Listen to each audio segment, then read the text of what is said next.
Hello and welcome to the Essex Boys Murder videos.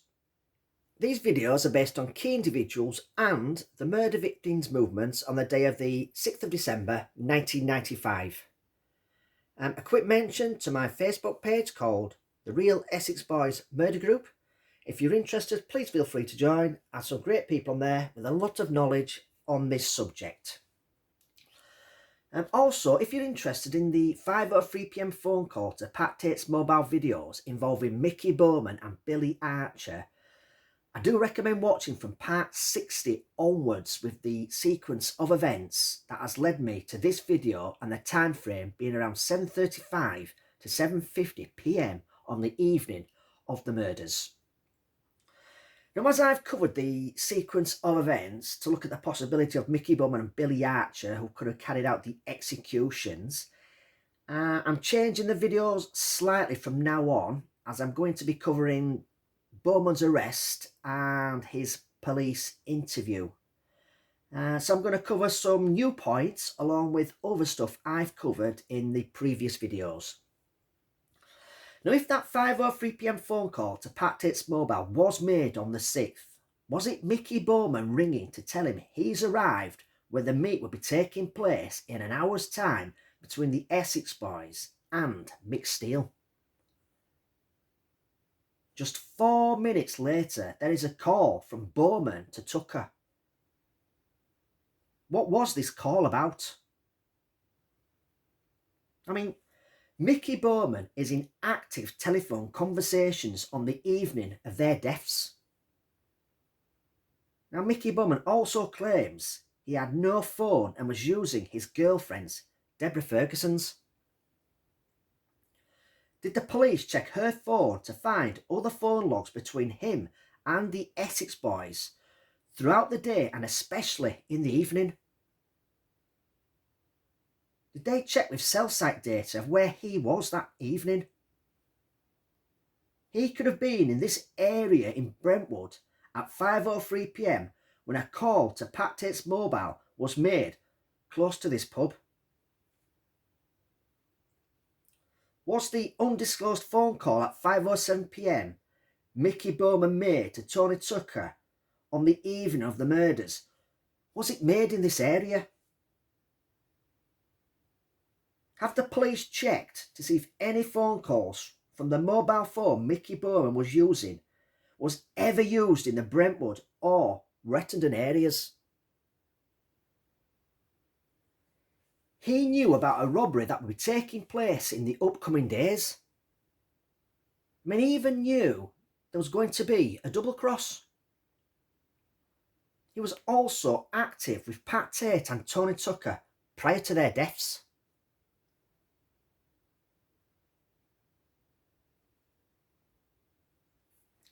Did Mick Steele show the Essex Boys the field in which he will be landing the light aircraft and leave by walking up the track where Jack was waiting in the Passat? Did Jack then phone Darren Nichols at 6:59 PM to tell him they're on their way? Did they then pick up Darren Nichols, who was waiting on Meadow Road, and leave Rettendon for Rayleigh? Minutes later, did the Range Rover come back out of the lane and Tucker gave instructions to Rolf to go look for Bowman and Archer along the A130?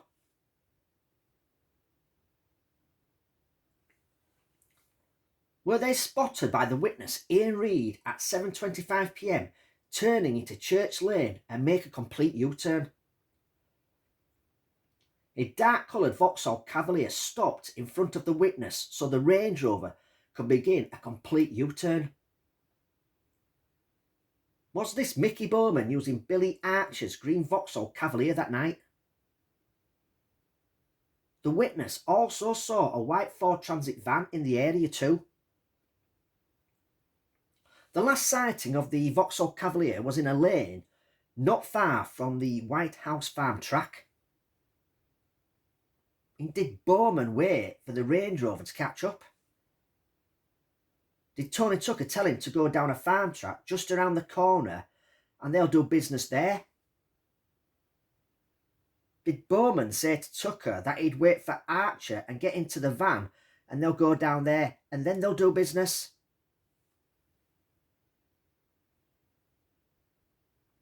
Did Bowman and Archer head down the track in the white Ford Transit van and park behind the Range Rover? Did Mickey Bowman get his 3 kilos and then execute the Essex Boys for double-crossing him and his criminal associate, and was subsequently sent on remand? Did they finally get the revenge on the Essex Boys?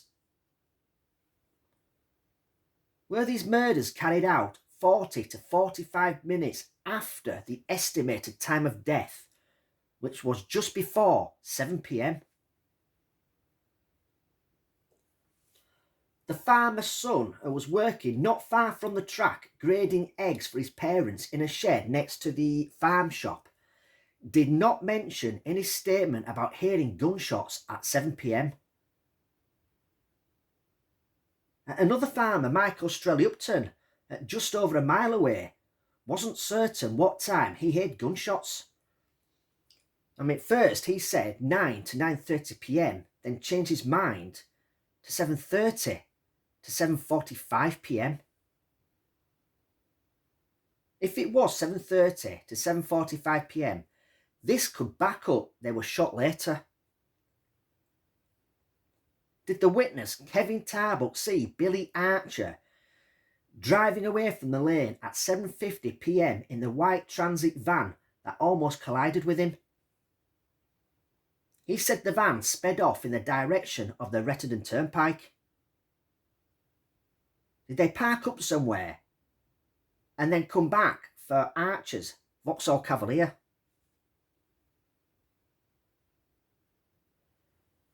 Tony Tucker's partner, Anne-Marie Whitehead, who was waiting to be picked up so they could go out for a meal with the others at the Global Net Cafe, rang Tony's mobile at 8:27 p.m. and 9:11 p.m, and there was no answer. Were they already dead by then? Did Mickey Bowman also phone Tony Tucker's mobile after killing them and leave 2 messages on his voicemail asking him to phone him, and also leaving his number?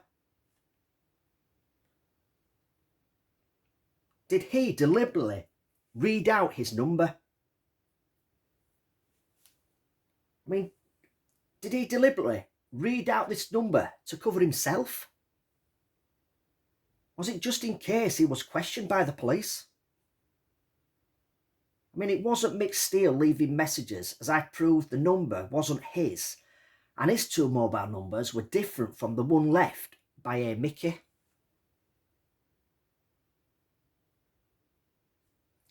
So this is where Mickey Bowman was living at the time, which was the ground floor flat, and he lived with his girlfriend, Deborah Ferguson.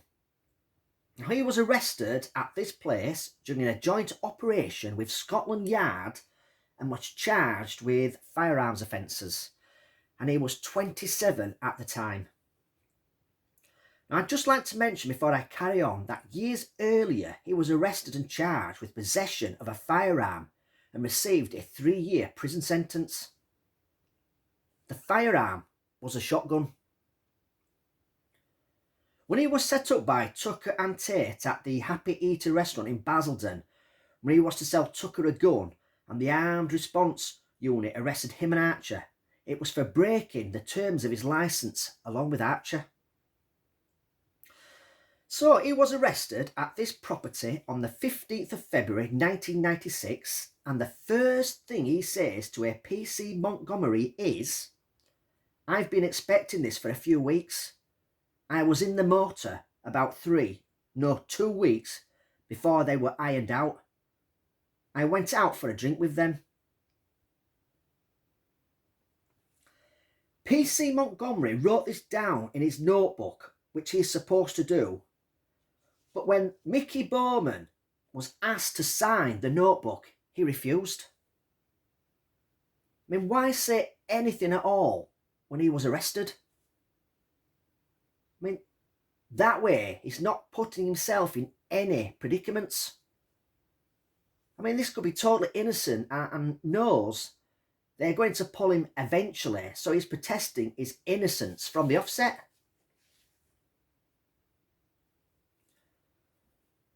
I mean, one thing's for sure, he knows eventually the police are going to want to talk to him about the triple murders. From the offset, he's telling them he's been in the Range Rover. To me, he's thought about when the police do eventually catch up with him, and he knows that the police would have done checks inside the Range Rover and his fingerprints will be found inside. Had he been in the Range Rover a few weeks before the murders like he was saying, or did he accidentally put his fingerprints in the Range Rover when climbing into the driver's side passenger door to discuss business about his share of the coke he was owed for loaning the Essex Boys a machine gun for the upcoming robbery? After the executions, did he realise he didn't put gloves on when climbing into the Range Rover that night?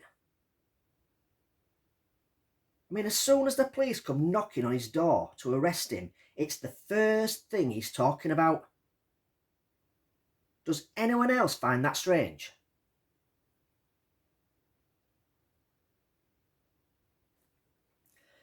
During his police interview, he tells the interviewing officers he has no mobile phone. He tells them he was using his girlfriend's phone at the time. Did he have a mobile phone but got rid of it after the murders? Was he covering himself by using his girlfriend's mobile? When he gives the information that he didn't own a phone and was using Deborah Ferguson's, does he know the calls will be looked into? Is her mobile number 08973 296 781? This number was left by a Mickey on Tony Tucker's mobile. Did Mickey Bowman deliberately leave this number on Tony Tucker's voicemail asking him to contact him after he's dead? Did Mickey Bowman cover himself by leaving this voicemail message along with the number? That's for you to decide. Did the police take Mickey Bowman's girlfriend's phone he was using and check with cell site data to find where the phone was on the evening of the murders? I mean, it could have pinged in the Brentwood and Rettendon areas on the night of the murders. Personally, I do not think they did them checks. The undisclosed phone call that's been released where Mickey Bowman phoned Tony Tucker at 5:07 p.m. on the evening of the murders. Where was that call made from?